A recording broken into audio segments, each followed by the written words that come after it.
All right, if you're seeing this, this is my first pass at this, and that means I did a job that I could accept, which I'm excited about. This one, I wrote a bunch of notes for this. Practically a script, really, for the idiom today. So, today's idiom is inspired by murder. Not so much inspired, but it became popular because of murder. So, 1959, Dr. Fitch, perfectly happy guy, has this girl that he's in love with, or at least he likes her a lot, and she's 20-year-old Carol Tregoff. The feeling's mutual. They get along, but they have obstacles. You know, there's a huge age difference. He's got Mrs. Fitch, Barbara Fitch. So they decide that they're going to take care of Mrs. Fitch. Now, you might think, well, oh my gosh, they're going straight to divorce. Well, divorce would cost him quite a bit. They live in California. She gets at least half, and at this time, if she proves that he's more at fault, she can get more of his money. And so he thinks, well, I don't want that to happen. So I am going to do the most sensible thing I can. I am going to hire somebody to have an affair with my wife so that I can prove that she was having an affair, so she won't get as much money. He hires this guy, or he meets him. He's an ex-convict. What's his name?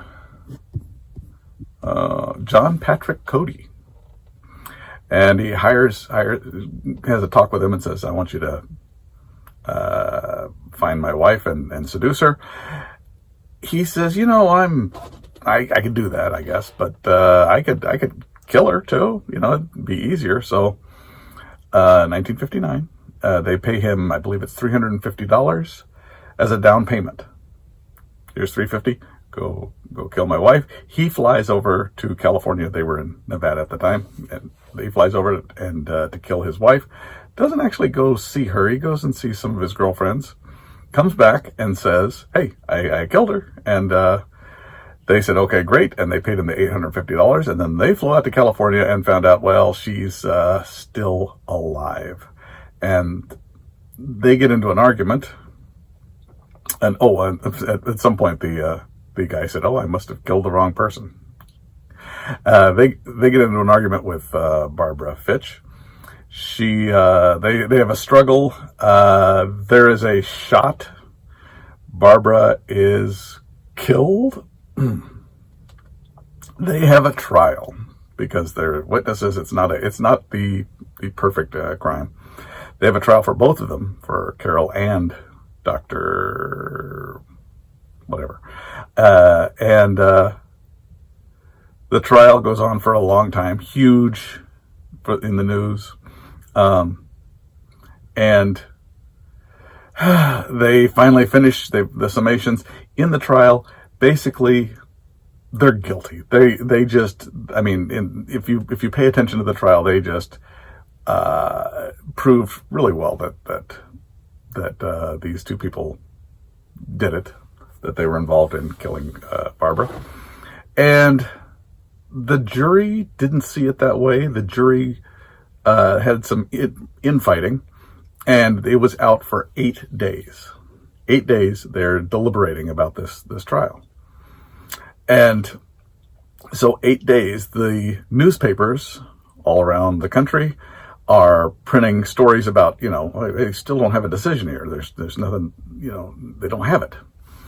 And there's not, I mean, I guess there's many ways to say it, but the one way, which was used many, many years, since the 1600s, I believe, the phrase, the jury is still out.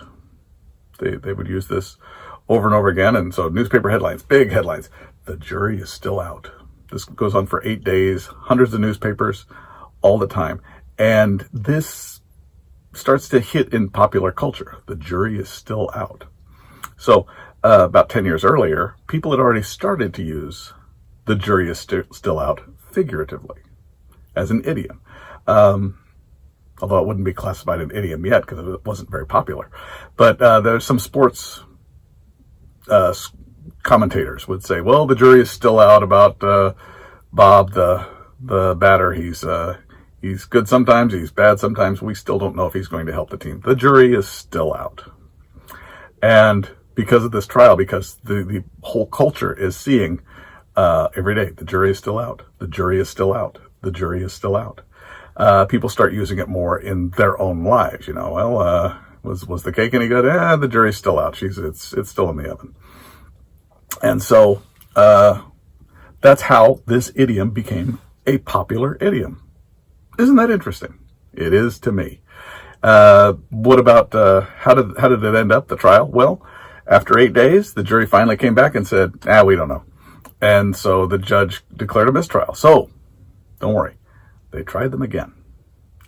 And I don't know how many days the jury was out on that one, but they couldn't decide either. Second trial, no decision, another mistrial. But they tried them a third time. This time, they were convicted. They got life in prison and were out in less than 10 years, both of them. He got out 2 years after she did. He became a physician in Missouri and I don't know, lived a happy life, I guess. I guess not happy, but that's the end of the story. And I guess you could ask, did they get justice? Well, the jury is still out. You expected me to say that, didn't you? Like, subscribe.